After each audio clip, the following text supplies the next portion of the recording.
didiagnosa sebuah penyakit yang sangat membahayakan kakinya.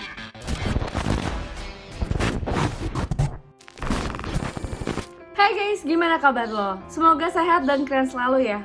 Aduh, gue kemarin baru aja bed rest dan rasanya tuh nggak enak banget. Apalagi pas kemarin gue bed rest, totally nggak boleh ngapa-ngapain.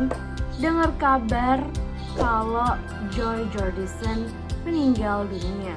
Sumpah itu rasanya nggak enak banget, dimana gue pengen banget langsung ngomongin sama lo semua, kayak ngebahas tentang Slipknot, tapi nggak bisa gitu.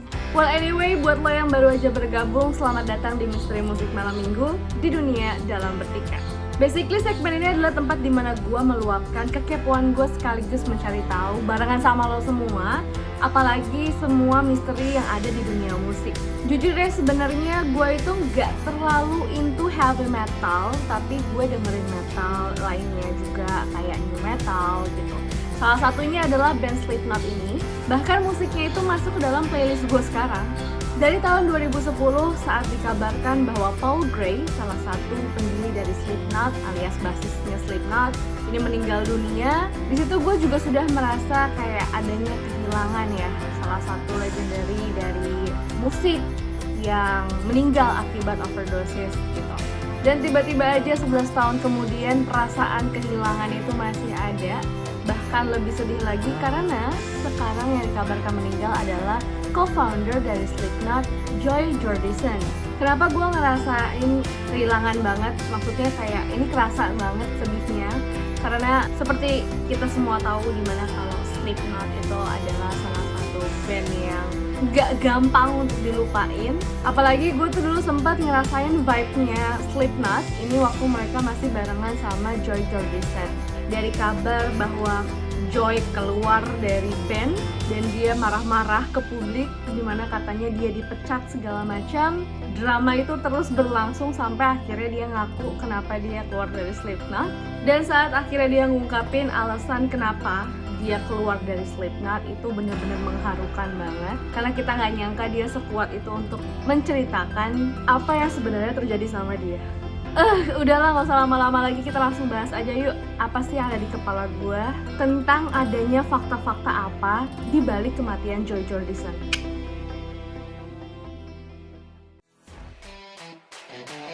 Semua orang tahu, siapa sih yang nggak tahu Slipknot? Kalau misalnya lo nggak tahu, lo tinggal nge-search aja di search engine, lo pasti bakalan keluar. Di situ akan ada para personil dengan atributnya yang sangat ciri khas banget, sangat Slipknot sekali. Ya pokoknya dari semua musisi pasti tahu siapa Joy Jordison. Dan baru aja beberapa hari yang lalu kita mendapatkan kabar bahwa Joy Jordison meninggal dunia. Tapi sebelum nantinya kita bakalan ngebahas tentang kematian dari Nathan Jonas Jordison atau Joy Jordison, gue mau kasih gambaran sedikit buat lo semua gimana kerennya Slipknot di dunia permusikan.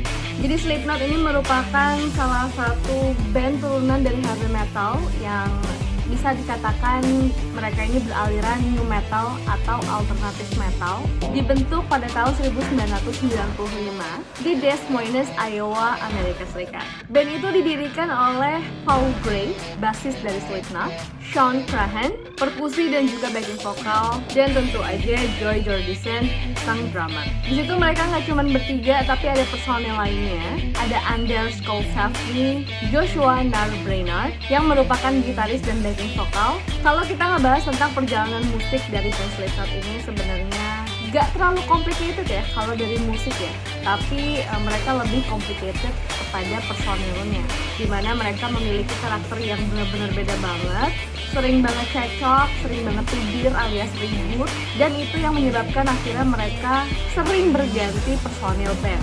Bahkan saking seringnya mereka bercekcok dan juga ganti personil band, sampai-sampai ada beberapa personil yang gak tahan sampai lebih dari setahun. Tapi yang jelas di sini Slipknot terus ada. Bahkan di tengah-tengah kecekcokan itu, dari setahun setelah terbentuk Slipknot, yaitu tahun 1996, mereka berhasil mengeluarkan satu album yang diberi nama Made, Fit, Kill, Repeat. Dan ternyata penjualan dari band ini lumayan sampai membuat mereka di setahun kemudian membuat album lagi. Dan album itu diberi nama Cross. Meskipun di sini Slipknot berhasil membuat 2 album dalam kurun 2 tahun, tapi sayang banget sebenarnya band ini punya potensi untuk jadi band besar. Jadi walaupun udah bikin 2 album, sampai saat itu Slipknot belum digandeng juga sama label besar. Tapi nggak disangka-sangka ternyata dari penjualan 2 album itu cukup membuat mereka terkenal sebagai band indie. Nah dari situ akhirnya mereka sadar bahwa pergantian personil ini harus segera diberhentikan. Kalau enggak, ini bakalan ngehambat karir di dunia musik mereka. Jadi akhirnya di pertengahan tahun 1999, Slipknot menetapkan line up dari para personil band mereka, yaitu dengan posisi vokal Corey Taylor, Paul Gray bassist, Michael Thompson sebagai gitaris, James Donald Root sebagai gitaris juga, Michael Sean Crahan sebagai perkusi, juga backing vokal, Christopher Michael Fan sebagai perkusi 2, Craig 133 sebagai keyboardist, ada Sydney George Wilson sebagai turntable, bukan tukang ngebalikin meja ya, dan tentunya ada Joy Jordison sebagai drummernya. Kalau lo perhatiin dari omongan gue tadi dan lo ikutin Slipknot, kalian pasti sadar kalau cuma ada 3 orang yang dari tadi gue sebutin dan mereka eksis di dalam Slipknot. Bener banget, ada Paul Gray, ada Sean Crahan, sama Joy Jordison. Jadi bisa dibilang mereka bertiga ini adalah founder dari Slipknot. Setelah akhirnya mengalami pendewasaan dari dalam badan Slipknot sendiri, akhirnya tepat pada tanggal 29 Juni 1999, Slipknot akhirnya berencana untuk merilis album ketiga mereka yang diberi nama Slipknot. Tapi sayang banget, salah satu lagu dari album Slipknot ini ternyata menuai kontroversi yang berjudul Purity. Karena adanya kontroversi dalam lirik di dalam lagu tersebut, akhirnya mereka terpaksa sekali menunda perilisan album tersebut hingga tahun berikutnya, yaitu tahun 2000. Dan ternyata karena mereka telah sabar dan akhirnya mereka mendewasakan diri, dikasih hadiah sama Tuhan, di mana akhirnya album Slipknot yang berjudul Slipknot ini adalah titik awal kesuksesan dari band dari Iowa ini. Untuk hitungan sebuah band yang baru aja menetas dari telur indinya ini, lumayan banget karena ternyata mereka berhasil masuk ke dalam urutan 51 dari Billboard 200. Dan gak disangka-sangka, mereka mendapatkan double platinum sebagai album terlaris. Di tahun 2001 mereka akhirnya merilis lagi album keempat mereka yang diberi judul Iowa. Album ini laris banget, banyak banget menuai komentar positif dari para musisi dan juga dari para maggots ya, fans dari Slipknot. Dan hits yang paling booming dari album Iowa ini adalah Disaster Piece dan Manship. Dan benar banget, dari album ini akhirnya Slipknot naik kelas lagi, yang tadinya dari band indie jadi band nasional, sekarang menjadi band internasional. Dan setelah melebarnya ini informasi tentang Slipknot, akhirnya album ini meledak, didengarkan oleh orang-orang dari seluruh dunia di luar dari Amerika Serikat. Dan ternyata album dari Slipknot yang berjudul Iowa ini dianggap album paling heavy dan juga paling gelap. Kita lanjut di tahun 2004 di mana Slipknot mengeluarkan album favorit gue, yaitu volume 3 The Subliminal Verses. Gue suka banget sama album ini adalah album menurut gue paling keren. Karena kalau lo perhatiin dari semua lagu yang ada di album ini, gak ada satupun kata-kata kasar atau kotor. Bayangin, mereka metal, tapi mereka gak pakai kata kasar. Dan mereka berhasil meraih kesuksesan dari album ini, sampai-sampai mereka masuk ke dalam 10 top album yang paling laris di Amerika Serikat. Dan gue suka banget sama hampir semua lagu di album ini. Dan paling gue suka dan masih ada di playlist gue adalah Before I Forget. Dan ternyata pilihan gue tentang lagu ini gak salah, karena lagu Before I Forget ini menang berkali-kali di Grammy Awards dengan nominasi Best Metal Performance. Dan kalau gue nggak salah, ini berkali-kali deh waktu pas lagi penayangan Grammy Awards, lagu ini tuh diputar alias masuk ke hampir semua nominasi yang ada di Grammy Awards. Oke, kita lanjut ke tahun 2007 di mana akhirnya Slipknot mengeluarkan satu album yang diberi nama All Hope Is Gone.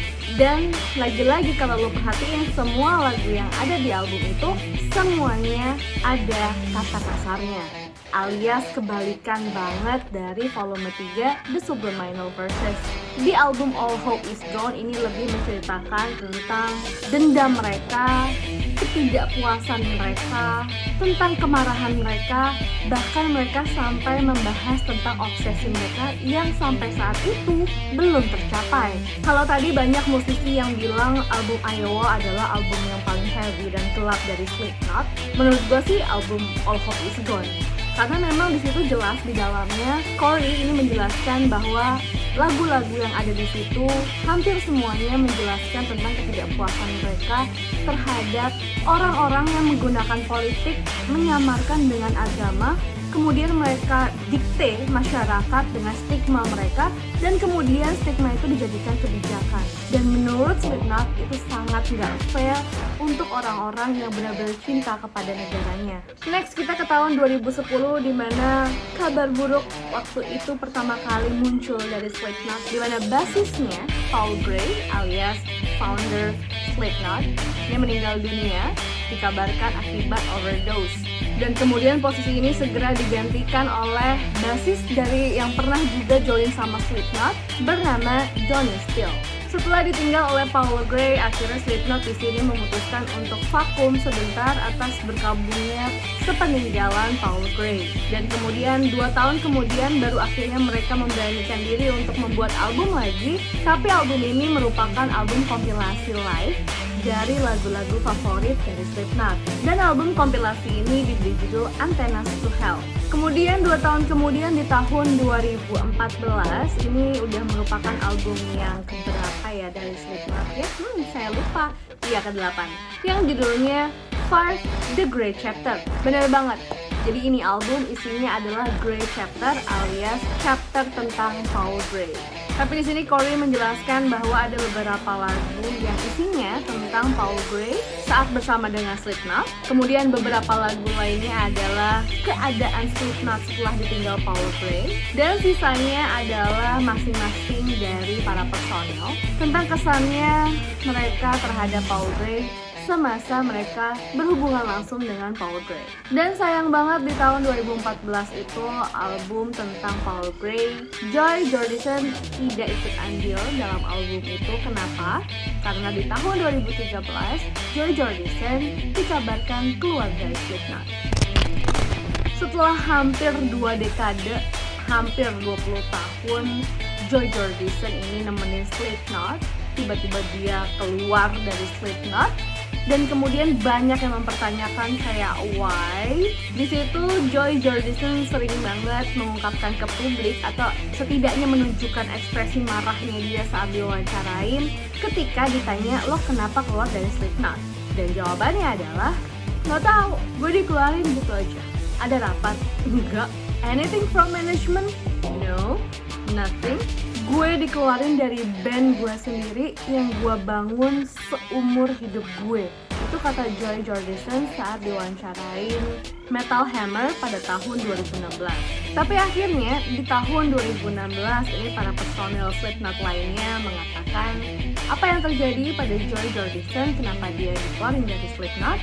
Alasannya adalah mereka sempat kebingungan saat menerima kabar bahwa Joy Jordison didiagnosa sebuah penyakit yang sangat membahayakan kakinya saat mereka sedang tampil, yaitu mellitus transversal, yang dimana diagnosis dari penyakit itu menyebabkan Joy kehilangan kakinya, tanda kutip, karena penyakit tersebut membuat Joy Jordison kehilangan tenaga pada kakinya akibat adanya inflamasi tulang bagian belakang, sehingga Joy Jordison tidak lagi bisa bermain drum pada saat itu.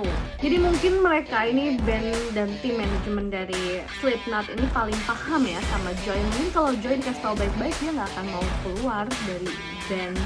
Dia pasti akan tetap mempertahankan dirinya dengan egonya dia untuk tetap join di dalam Slipknot.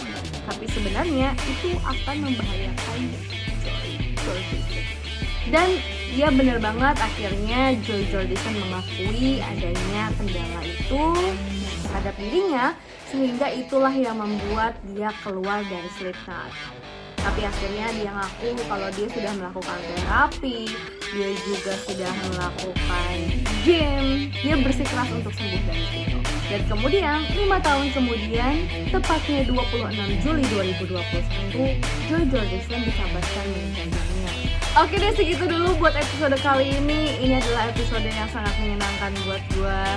Gue bikin juga saat gue masih recovery, sangat challenging dan juga sangat menyenangkan bisa akhirnya ketemu sama lo semua. Thank you buat lo yang udah nonton video ini sampai habis. Gue terima saran lo dan kritik lo yang membangun, di komen boleh atau di direct message Instagram juga boleh di @_timotanantia. Thank you, bye.